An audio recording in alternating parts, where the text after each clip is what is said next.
Good morning. We hope you all had an uneventful night. This session we cover the Third Amendment to the Constitution. We wish you would come along with us. Chapter 3, Week 3. Gamma. Non-military positions. No military may take the position on Berg-Mountain Spring Water being better and more refreshing, as the superlative makes it trivial and subjective. For those who have made it to the next level towards the entrance of the cave, whatever tools used to produce whatever is projected to those further back in the cave to let them know that this or that symbol means Berg-Mountain Spring Water is to be protected. As paintings of animals, trees, or symbols are preserved on the walls of the cave, they prove to be progressively more detailed the further one ascends to the entrance. The more advanced a civilization becomes, they learn to preserve more so than destroy, and just like the Sami of northern Norway, Sweden, Finland, and Russia are allowed to advance their culture, so too would those in the cave be preserved, in theory. In Romeo and Juliet, seeing Romeo as a military threat to Juliet's position, those loyal to the Kapulettes would defend her position at all cost. With number 1 and number 2 in a battle for first place where the other is guaranteed second, the military can't settle for third, as they are only allowed two options, liberty or death. Lemon/lime soda water is an alternate position where we may choose this, that or the other, not just one, liberty, or the other, death. Provide our position non-exclusively. Defending our dissertations can't be confused with an offensive military strategy, as the position we've made is subjective. An objective position that drinking water is better or best is not the same as supporting the Berg-Mountain brand. We just think it is best, because it has been imposed on us for some reason or the other. It's not the president's position to change ours, but to maintain Berg-Mountain in the cave, while providing it as an alternate to others outside our market. Compulsion is only for the prisoners in the cave, so there is no need for military intervention. Our position will either stand on its own and be victorious or fall to a more dominant water label, but there is still a way to be victorious without winning the election. The freedom of choice is paramount in a democracy, which is taken away when a military takes the position. The Montags and Kapulettes had come from their respective caves where, compelled, they felt their particular source and brand of water was not only better, but best.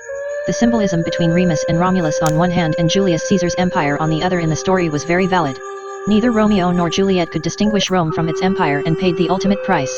A democracy is not a monopoly, so we must offer a choice between red, number 1, and blue, number 2, but green, lemon/lime, is as refreshing, when offered.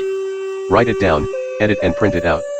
We can't forget that we've just told the powers that be that we're armed with a printing press and all the ammunition in the English language. Our cave is finally closed to outside physical trespassing, and the only way of entry is through a private administration with the president at the head of that hierarchy. Civilian communication, proper notification, and time to respond will prove to be all that we provide, maintain and protect. Our position may be seen as a threat, unless we remind them that we are protecting, providing, and maintaining a unique aspect of national culture, scientific phenomenon or spiritual practice. So, as not to inspire inquiry, always allow for an option between red and blue, and only when we feel strong enough, we'll offer green. In this publication we must inform the current administration that we've formed this extra legal body which not only allows for the option to choose red or blue but green as well. As two constitutes a choice, without a third choice the position we've taken on Berg-Mountain Spring Water wouldn't be extra legal. There would be no need in reproducing our position, if it were not original. And if Berg-Mountain isn't original, we may want to find, create, or take another position, edit and print it out. Distribute it to the administration. After we've made our position and properly defended it, offering it as an alternative to other waters cannot be stressed enough. The military who demand standard if not premium water will take our position, if offered no other option. We want them to prefer Berg-Mountain Spring Water, not provide it as an only option. We can't assume our cave is the only one, nor that our source of water is not shared by another cave, but the name Berg-Mountain may be unique to our position. So, we trademark, SS, our brand, which affords a name to a symbol where both may be interchangeable and used separately or together to mean the same thing. Contacting the patent/trademark office beyond the entrance to the cave assures that no other may take that position. The product has a demand on the market, and interference in the product's availability on the market reduces the taxes paid to the government, and as long as there is an alternate the military may purchase some, but not all of the product. Offering green to a market which is primarily red or blue will be seen as welcoming as opposed to threatening.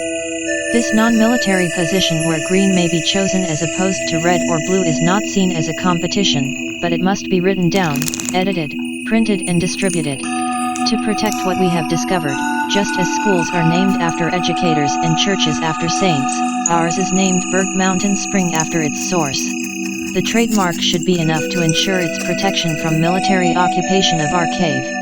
Our unique position protected by its trademark should be all we need to protect us from military interference, but the road to the presidency is still clouded by other factors explained in the chapters to come. That's all the information we have for you at this time. Next we delve into the Fourth Amendment of the Constitution. We hope to see you there. Thank you for your time and consideration.